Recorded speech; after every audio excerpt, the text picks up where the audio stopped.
জনাব তারেক রহমান সাহেবের ID card 24 ঘন্টা হয়ে গেছে। আলহামদুলিল্লাহ, এটা খারাপ দিক না।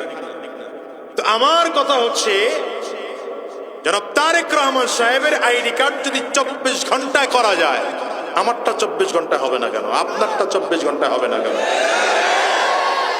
কথা বলেন না কেন? এখানে বাধাটা কোথায়? আমরা জন্ম নিছি, দুনিয়া হলো জন্ম নিবন্ধন আর ভোটার আইডি কার্ড আর হলো সার্টিফিকেটের নাম সংশোধন করার জন্য। এটা করতে করতেই তো জীবন পার। কি ঠিক না বেঠিক বলেন?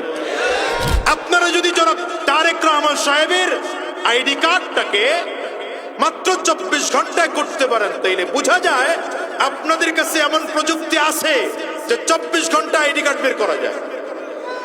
আপনি সাধারণ মানুষকে সার্ভিসটা দিচ্ছেন না কেন? সুদ খাওয়ার জন্য, ঘুষের ব্যবসা করার জন্য।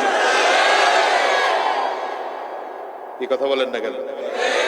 এই জন্য আমি বলবো, আগামীতে কারা ক্ষমতায় যাবেন জানি না, যারাই যাবেন, আল্লাহ যাদেরকে ক্ষমতায় নিবে, সরকারি চাকরিজীবীগুলোর মধ্যে যেগুলো সুদখোর আছে, যেগুলো ঘুষখোর আছে, প্রত্যেকটাকে শাস্তির আওতায় নিয়ে আসেন। এই বাংলাদেশ অটোমেটিক সুন্দর হয়ে যাবে। আমার দেশের হাজারো মানুষকে আমি দেখেছি শুধুমাত্র আইডি কার্ড ঠিক করার জন্য 100 দিন দৌড়ায়, কাজ হয় না।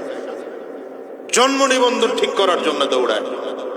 আমি এই জন্যে এলাকায় যখন দায়িত্ব আমার আসলো, আমি প্রথম ঘোষণা দিয়েছি যে আমি জন্ম নিবন্ধন সংশোধন করে দেব তো দিবই, সরকারি ফি যতটুকু আছে সেটা পর্যন্ত কারো কাছ থেকে নেব না, আমি নিজের টাকায় সেটা করে দেব।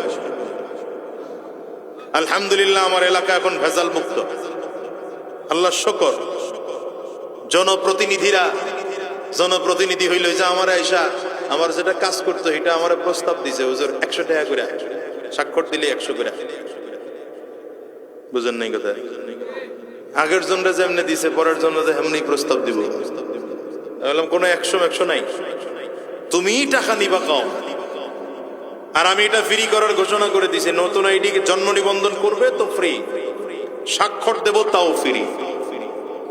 আমার তো জনগণের টাকা খাওয়ায়া ভোট নেওয়া লাগে নাই, তো আমি জনগণের সেবা দিতে গিয়ে টাকা খাবো কেন?